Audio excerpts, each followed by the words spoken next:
পূর্বের জামানায় এক 10 বছরের ছেলে একদিন একাকী বসে বসে কাঁদতেছিল। তো ওই জামানার এক বুজুর্গ ছেলেটাকে জিজ্ঞেস করছে, বাবা এত ছোট মানুষ তুমি কাঁদতেছো কেন?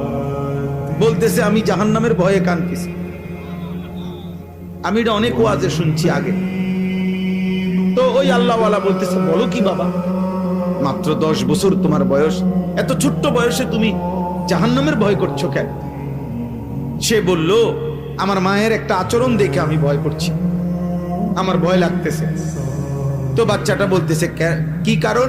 উনি বলছেন, বাচ্চাটা বলতেছে, আমি অনেক দিন খেয়াল করে দেখছি আমার আম্মা যে রান্না বান্নার জন্য চুলায় লাকড়ি দিয়া রান্না বান্না করে মা আমার, আমি অনেক দিন দেখছি মা আগুন ধরাইবার জন্য প্রথম ছোট ছোট